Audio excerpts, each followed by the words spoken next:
Welcome to Rising Tide Startups, where today's most exciting startup founders share their stories and strategies. They also deliver tangible lessons learned along the way that you can apply to your own startup. Each episode is a true masterclass. Make sure you take notes. Take it away, Kevin. This is Kevin Pruitt with another episode of Rising Tide Startups, and my special guests today are Daniel Moss and Michelle Garrison of We Goliath. Guys, thanks for joining us on Rising Tide. Hey, Kevin, thanks for having us. Thank you so much. Now, which one's Daniel and which one's Michelle? I'm having a little trouble. Okay, you just got to watch YouTube, so it's good to have you guys on, and I'd love for you to just tell me how you would introduce yourselves if like we met at a networking event. You want to start? Well, that's a good question because we haven't really been in person networking much lately. So okay, how about an e-network event? That's 3D right. networking event. I think I might just struggle with that at this point. Right. Stay 6 feet away and we'll talk from there. Yeah. Exactly. Here's my website. It'll tell you all about it. QR code where you can just flash it on your phone. So yeah. Okay. Assuming pre-COVID, right, we were. Sure. I'll start. So yeah. Pretending that we see people in person still. So I'm Daniel. This is Michelle. We're co-founders of We Goliath, and we're an events agency that is all about helping mission-driven organizations and companies that care host more meaningful, inspiring events. And I think what makes us really unique is we have like a really strong design background and a digital marketing background. A lot of event agencies, they just do production, but we're like full service from website design, graphic design, video editing, animation, email marketing, or a lot of marketing materials to help grow the events, a lot of care about interactivity strategy. So we really like help. We're optimizers, we're tech geeks, and we love helping people just make better events with better results, especially things that are making a positive impact in the world, and love working with good causes and people who are really change makers, innovators. That gets us super excited. So we love our job, and it's been an awesome journey, especially since COVID. Things have obviously taken off hugely in the virtual event space. So it's been an exciting ride. Anything you would add? So Michelle, your turn. Would you echo that? Or you said, no, what he said is completely wrong. It's completely wrong. No. No, I think as he said, it's important that you really love the people that you're working with and love what you're doing. And that makes a huge difference. I would say that a lot of our events, if not all of them, especially in the first couple of years, we hit a point where I would end up in tears at some point because just the content and the purpose behind what our clients, our organizations are working with is just really amazing. So in that regard, super grateful that we get to do this work. And at the end of the day, yes, we make money, but it's really our hearts that are in it first. And I think with any real business endeavor, it's important to have that element. Well, I'm anxious to, in our mentor moment, which comes later in the chat, you'll probably wrap something around that exact thing as we get to that point. But I'm interested to, so I've got a picture in my mind of how you guys kind of started. I can picture you two. You both work for like a digital marketing agency or an ad agency, and you were working together, and you're thinking, you know what, there's a bigger purpose than that instead of just selling Coke, or selling Nikes or something like that. We need to work together. We need to join together and start something. So what was that kind of genesis story of We Goliath? And I'd love to hear how you came up with the name. Well, I'll say, for myself, I was in the trenches for a long time. I started working corporate in my early 20s, and I said, no way, I'm not going to do it.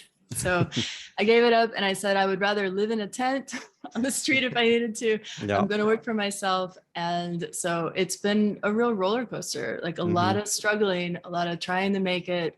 Some things that like took off. I had a business, an online business. I've always worked online, but I had a flooring company that was focused on ecological building products. And then the 2009 crash hit, and that went under. And so there's been a lot of ups and downs ultimately along the way, but I wouldn't have it any other way. Daniel, what's the connection story here? How did you guys come Yeah. together for this purpose?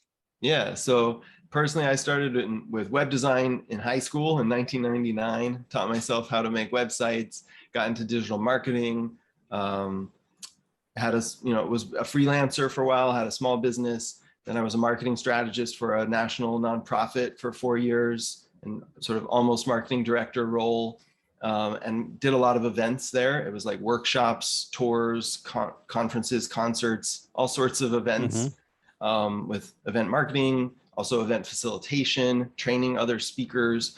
And Michelle and I met while I was in that role, and we were in LA, and really, geeking out around marketing, around causes, and around like climate and social justice, environmental, economic justice, all these different things that we shared passions around, native rights, so we really saw eye to eye a lot, and basically merged our skill sets. Maybe 3 years ago, I guess, we started officially We Goliath, with events and marketing combined.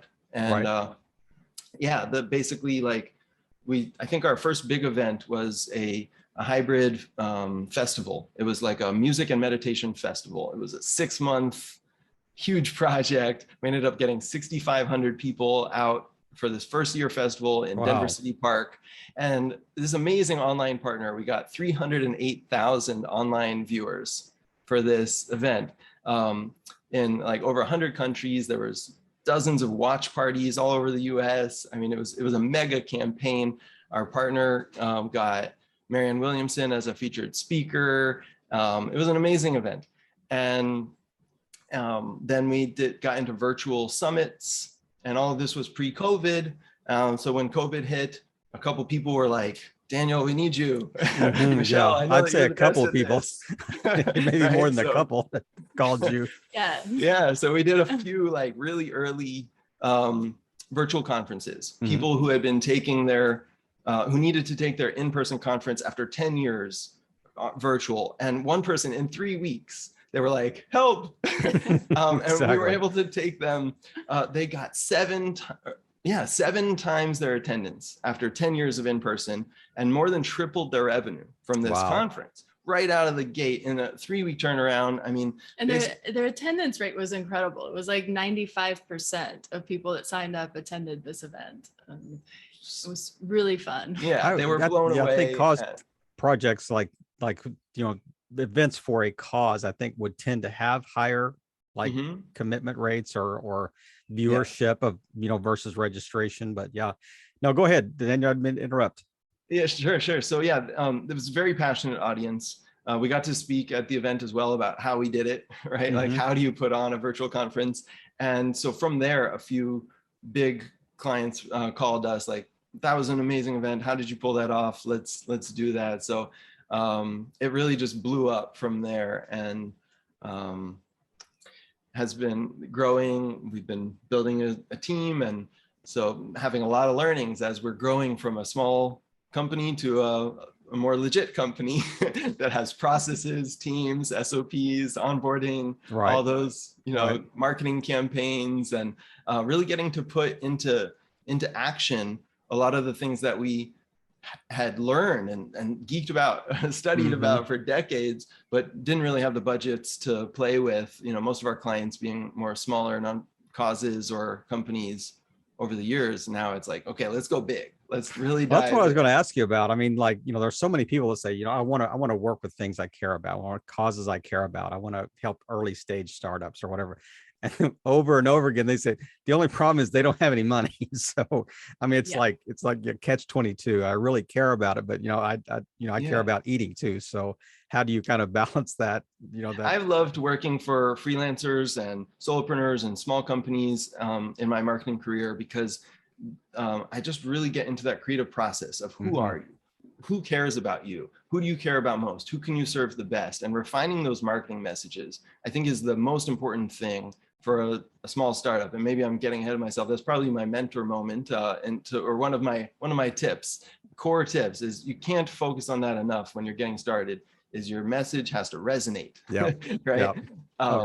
for sure. And it's hard. It's hard to refine that, and like a lot of self-discovery. So I've totally enjoyed that process. But as a marketing geek, it's been very fun to grow into a business owner where I'm getting to do that for myself and really refine it over years and push some limits there.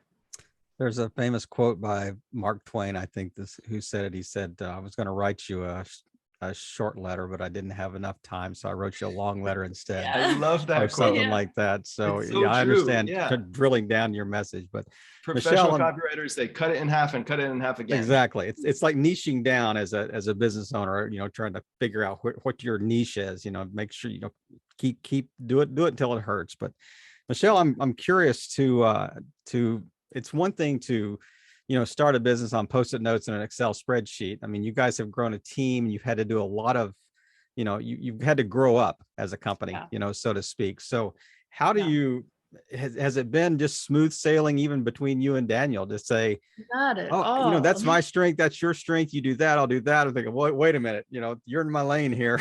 Yeah, no, we have really struggled to stay in our own lanes, to be honest, because we have a lot of overlapping skills and we live together. So there's a lot to digest and dissect in that. And I think over time, we're starting to realize the things that I really enjoy, what Daniel really enjoys, and starting to say that even though maybe we don't completely agree with the other person on this particular decision, that's Daniel's domain. So I'm not going to try to push my agenda onto it. I'm going to make suggestions and then he can run with it. And it really allows, like when I let go of that, it allowed me to relax a little bit more and enjoy the aspects of the business that I really am stronger in, and trust that he's going to do that the same, and trust that our team can take it forward too. Right. And that's been another thing, is just handing things over to our team and say, just run with it,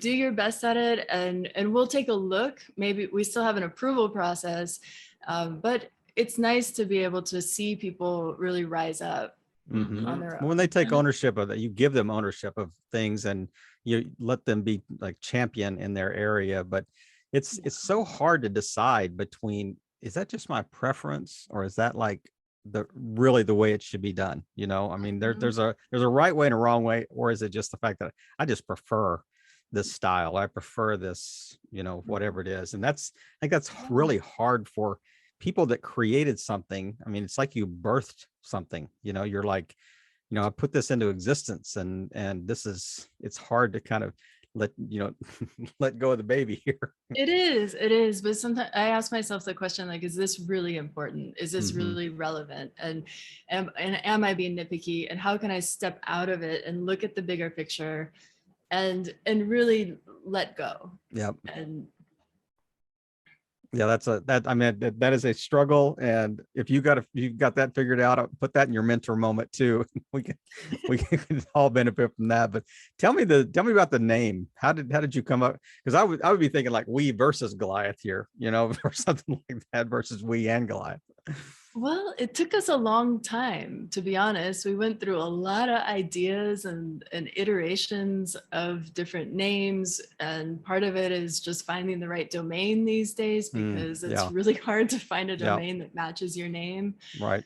And has white space where there's not a bunch of people who have the variations of your name. You can get your social accounts. Yeah, all the social accounts are gone, everything. So the first ideas went out the window. I mean, I think We and Goliath, it just came to me on a massage table. I think I'm brainstorming with my masseuse friend and about what we're up to and the causes, and the David and Goliath story came to me. And Michelle and I talk a lot about teamwork, right? Coalitions, and how important it is when you're working to solve humanity's biggest problems. We can't do it alone as organizations, let alone as industries, right? Like climate change, for example, it affects everything in the world, right? So you can't, like, climate groups try to bring on Black Lives Matter groups, but they're not effective at it because they're making it all about them. That's what I've heard from from both sides a little bit, right? So just as one very specific example, okay? But if they make it a win-win, and then you do that with native rights groups, and you do that with housing and development, then you get power, okay? And so we call that a fusion coalition. And that's part of the big vision of the We. We and Goliath, meaning together, all of our organizations and niches and industries teaming up to solve humanity's biggest problems. And it really, may I? So one of the most inspiring stories for me came from the Bioneers Conference. Paul Hawken gave a talk called The Other Superpower. And it was about if all of the nonprofits of the world were to basically team up in some way, they would be more powerful and larger than the biggest superpower, which is like the US military, right? And he showed this list of hundreds of thousands of names of organizations streaming past, and he zoomed out and he sped it up, and it was so moving. So it's this idea in the big picture. And then on the small picture, We and Goliath is like, we are your slingshot. As an organization, you can't do everything on your own. David needed his slingshot, and he needed to hone his skills. He needed a good tool and a good technique. And we don't all have that in every domain of our business. So if you're trying to put on complicated virtual conferences online and high level production, don't try to learn it all on your own. Bring in somebody who already has trained their skills and has the tools. So let us be your secret weapon. That's kind of the direct meaning. I love that. We're their slingshot. Michelle, what do you have to add? Yeah, I was just going to add that, I mean, Daniel named some perhaps like more leftist controversial nonprofits, whatever, but I want to say that I think it's a bigger we, and it's really just getting past political divides, getting past these ideals that we are separate from each other, and really coming together to help to make this world a better place, and not create more of that hate and more animosity toward each other. I think we can really take on our giants. I appreciate that very much. And it is said, it's interesting to consider, just the combined, I hate to use a military term, I'm thinking combined firepower, of all the NGOs combined, actually combined ability to affect change, I guess is maybe a better way to look at that. But yeah, and what's really sad is that how often, and I live in the nonprofit world, so how often with the economies of scale that you could achieve if you worked, more closely together, just duplicate how often we duplicate operational expenses, whether it's buildings or IT services or accounting or all the things that we just replicate over and over and over and over and over again. And it just eats up, huge chunks of the overall budget that could be thrown at issues, and are utilized toward those. I appreciate that kind of that shared vision. But I'm curious if this just kind of went away today, and you guys, you have to have an entrepreneurial gear, you wouldn't be sitting here talking to me right now. So what would be something that if this just went away, virtual events they're not even possible, they're outlawed tomorrow, wake up and some crazy, law is passed by Congress that says you cannot have virtual events. What would you guys maybe think about as like an alternative, if you're just starting again tomorrow? This is our dreaming session here. Yeah, that's a good question. I think that for myself, I also really enjoy products.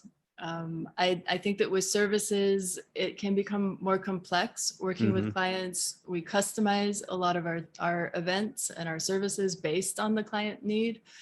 So I would probably delve more into productizing, and we're kind of wanting to head in this direction anyway with some of the stuff that we do, productizing promo videos and video services. Maybe getting into some other software-based development, maybe in a similar space. I don't think we want to go too far from our existing space just because we know so much about it. And it really is the easiest thing to just reach out an arm and touch the next thing rather than having to go on a long journey to learn something completely brand new. Totally. I thought you were going to say like make bamboo cups or something, Yeah. or bamboo Yeah. picnic wear here. Yeah. I Daniel. mean, the easiest thing for sure would just be do in-person event production and in-person and marketing for in-person events. But if we left the whole event space, video editing, video production, we really enjoy making animated videos, promo videos, highlight videos, testimonial videos, that whole storytelling and building up the excitement. And that has been one of our favorite kind of add-on services. So we probably would just double down on that. And another thought, I mean, I almost took my career in the direction of conversion rate optimization. So that's like data-driven web design or optimizing websites with copy based on user testing to ensure that the voice is matching, right? You have message market match. I find that scientific approach to website and ad campaigns super interesting. And I think it's really impactful. If you have enough traffic on your website, you need to be testing it, and super fun to dive into that. I think that's directly important though for event registrations. I mean, you've got to figure out, what's the A/B test you need to run? Who is your ideal avatar, and how do you speak their language, type thing. So Michelle, I'm sorry, go ahead. I just wanted to add that I love meeting other entrepreneurs and working with other entrepreneurs. So some form of entrepreneurial group would definitely be on my list, and it is on my list. So if anyone out there wants to have a conversation about that, like definitely like the energy that's formed when we all work together. Well, I'm telling you, from what I understand, it's somewhat anecdotal, I admit, but from what I understand, you guys are sitting in Puerto Rico right now. I think that the wave is headed your direction. I think there are a lot of people that are looking at that as a haven for kind of, the virtual office worker and the virtual entrepreneur that is, doing things online. So I think right there in your own backyard, you may have a good group. If you're in Puerto Rico, reach out to us. We need friends. That's right. Exactly. Well, we've certainly reached that this point in the chat where we've talked around it a lot, but I'm really curious. Let's drill down a little bit in kind of our mentor moment, and I just want to pick like one or two really key things that that you guys would share with people that are a little further behind in the journey with you and just getting started or just thinking about getting started. What are a couple of key lessons, maybe one each, that really key lessons that you've learned after post launch that you think would really be applicable today and helpful for someone else? Yeah, I would say that when I started out, I was watching as many marketing videos and all kinds of educational things that I could. And I would go down one rabbit hole and then give up really quickly and then go down another one and give up again. So I would say if I had to look back and really do that over again, I would say I would have stuck to one thing. And saw it through a little bit further than I did. And then if it's not working, sure, pivot, but try not to give up too easily. I love that. And that is so true. And I mean, every one of us would have a story that, I was I was an adherent of this philosophy for a month, and then I started really doing this, and you never really run to the end of the race, with anything. You just have a bunch of disparate ideas bouncing around your head, and you're almost paralyzed, because just overload of information. But that's a great one. Daniel. Yeah, one just add on to that, I would say, is like we really try to optimize for completing what we start in our business, rather, because obviously we're very creative, excited people. The biggest risk in business maybe is like starting 100 things and not finishing any of them, because you're not getting any value from any of that work until it launches, and give it a proper launch as well. So that's an add-on tip there. To that point, we have a project manager now that shields the rest of our team from our crazy ideas. So that's really helped to move things forward too. So we can still have the crazy ideas, but in a container. Yeah, that's right. It's like the parking lot in a coffee, meeting. We have our parking lot issues we're going to deal with if we have time. So totally. Yeah. All right, yeah, it's an add-on. So Dan, you'll get a freebie here. Okay, thanks. So I think my main mentor moment would be the value of merging two skill sets, okay, to create a unique offering. The core of getting business working is having standing out from your competition, right? Making it clear to your audience, to your clients, why you. And sometimes it's very hard to do that, because if you're in a pretty advanced industry, everybody offers the same thing, right? Like if you're in software, for example, everybody has all the same features. So in the service industry, and in a lot of industries, I think it works very well to merge two kind of disparate things that usually aren't brought together to have a unique flavor, a unique value proposition. So for us, that's design and marketing with events. And it's kind of your USP. Yeah, it's our USP. We make your yeah. events look really good and attract a bigger audience. And it just seems to really work. A lot of bigger national nonprofits and companies who have marketing teams come to us because their teams are too busy, right? They could do it, but they don't have time to do it. Right. And they love that we do it all in-house.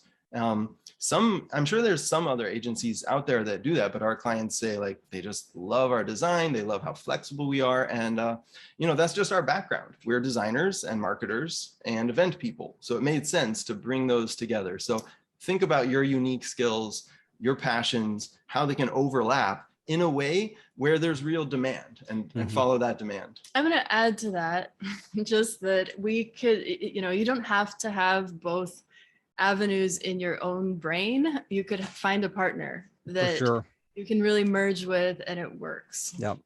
Matter of fact, it probably works in most cases, probably works better because, if you're the jack of all trades and master of none, you kind of spread yourself out and you're average at a lot of things, instead of really excelling at one or two. But I kind of skipped by. I mean, we talked about the company, but I'm really curious. I mean, We and Goliath was started around when, and kind of walk us through a quick, just history of the company since you founded it.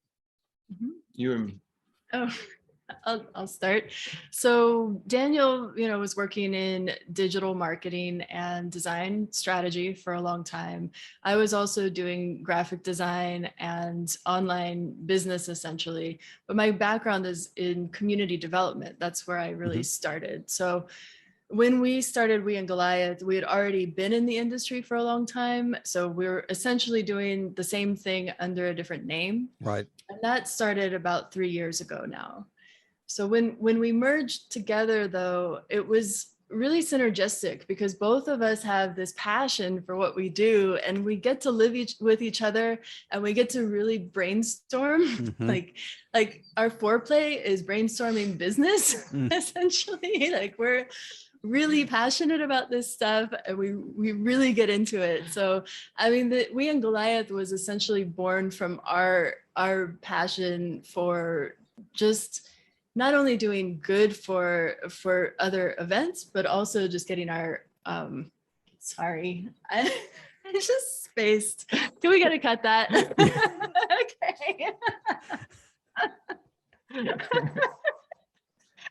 The foreplay and the board. I think the metaphor just kind of like. No, I looked at you and you gave me a look. Yeah, I was just laughing about how the metaphor, where you're really like drilling into the. He was like, sorry. He was going, I wonder where you're going with this. Don't take this any further. Okay, all right. From the love child of our brains. That's right. It's like really. Okay. Now I'm red. Yeah. He looks like, I'm sorry. I thought you just said foreplay during our business interview. Okay. Hey, it seemed to fit. I mean, I was fine. I was fine with it. Just how far are you going to take it? Yeah, it's completely up to you. It's your story. Okay. Meanwhile, back at the ranch. Yeah. Okay. Also, I did mention a little bit about the beginning already, so I think maybe we could go more into like after we started if you want. Okay. Yeah, but all right, Okay. you want to ask us the question again? Yeah, the origin of I'm still thinking about what we were talking about a second ago. Yeah, we will wrap this back up. So yeah, so share a little bit about the origin of We and Goliath, when it was started, and kind of the path you've taken in the last, I think you said 2 or 3 years, so maybe the last three years or so, and in the midst of COVID, how it's changed. Yeah, I mean, so Daniel and I have both been essentially in this industry for the past couple of decades. So we both had a lot of experience. We got really excited when we started working together. We just had a lot of passion for building events together, digital marketing campaigns and whatnot. So on top of that, I am a community development major. Mhm. So I had really gotten into, first off, I was going to a lot of conferences at the time. I was networking a lot, and I felt like there has got to be a better way. Because when you go to a conference, you oftentimes meet people, then you leave the conference, and it's sort of, you're excited for a couple of weeks, and then that excitement tapers off. Right. And you don't tend to stay in touch with many of the people that you met there. So I was thinking this has to be done better. And I started to geek out on online conference platforms before Mhm. they really became much of a thing. And we invested in a couple of them, helped to debug one of the ones that has really taken off now. And we were doing that before the pandemic, essentially. So when the pandemic hit, and before the pandemic hit, I was trying to get people on board with this.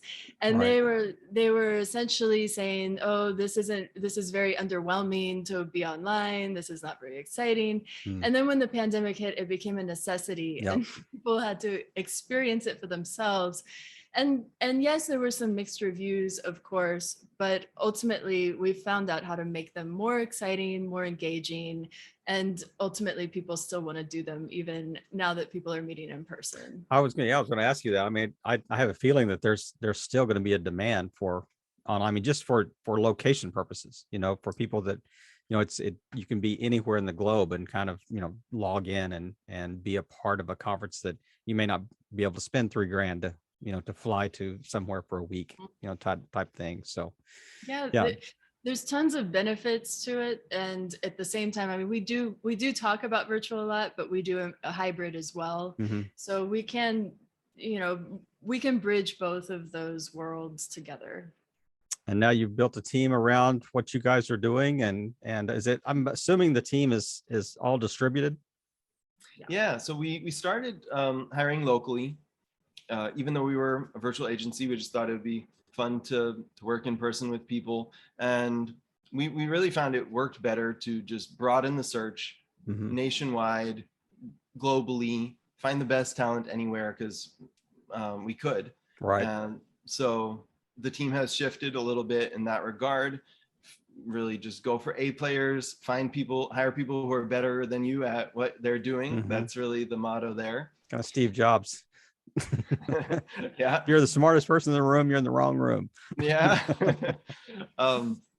And yeah, I mean, it's really been about just refining our systems so that we can help clients launch quickly, so that we don't have to drag them through 20 meetings.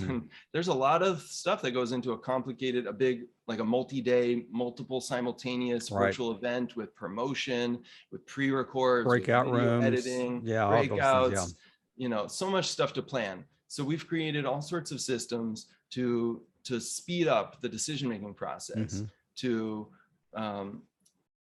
for the pre-production and the assets and the reviews, and like a digital marketing agency does for their websites and marketing, but for event production, planning, and promotion. Right. And we've also learned that growing fast, slow is kind of a good pace for us. So we might get slammed for a short period of time, but then we take off for a couple of months after that and evaluate, well, what did we experience during this time? And how can we shift it? We start focusing on our systems. We've spent like a month or two just focusing on systems at a time to make sure that when we get the next cycle coming through, that we are on top of it. as Probably best keep as you we from can. burnout too, that way, Yes. and maybe your team from burnout as well. And would also probably help you manage like the hiring, cycle. You don't always hire to the peak because, then you're stuck with kind of this dearth of staff here. You're just like, what do we do with this? Yeah.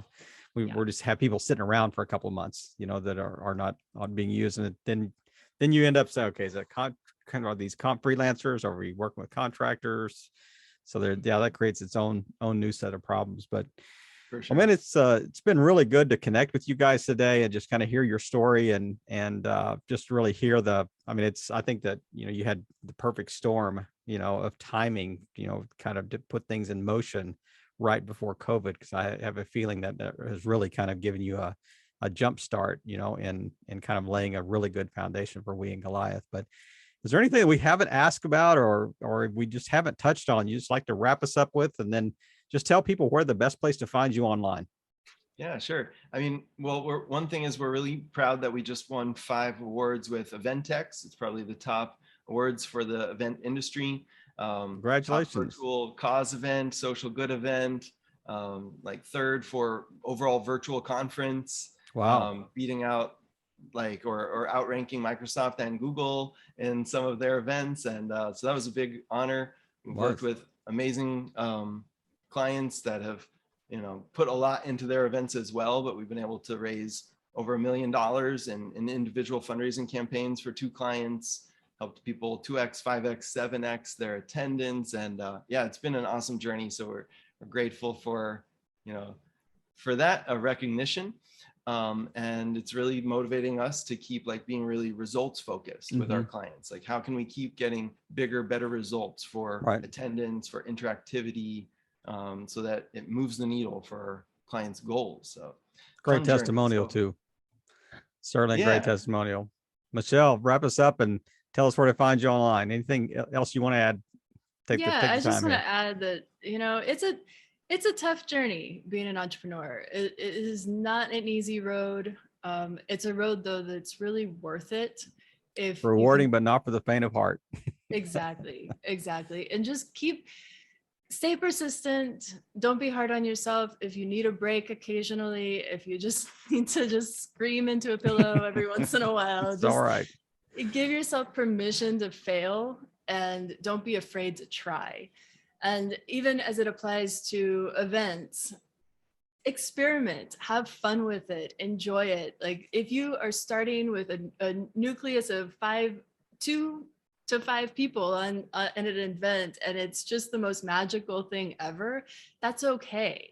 You don't have to try to be the big dogs right away. Let yourself be where you're at and grow from there. Yeah, and really understand that audience and make sure you're serving them really well, and then it'll grow. Yeah. And your website is we_Goliath.com. Is that correct? Well, we can't put an ampersand in a URL, so it's just Goliath. Okay. You know what? I wrote that down. I actually wrote it down correctly, and I have had in my mind that there's an ampersand in there, but yeah. So yeah, weandgoliath.com. Reach out if you want some strategy around your upcoming events. We'd love to chat with you. Well, guys, thanks again for just taking time this Friday afternoon to kind of share the story of We and Goliath and the causes that you guys care about. And really, it just helps us because we just appreciate you taking the time to share and just help all boats rise in a rising tide. Guys, have a great weekend. That's awesome. Thanks, Kevin. Good luck, everyone. Be in touch.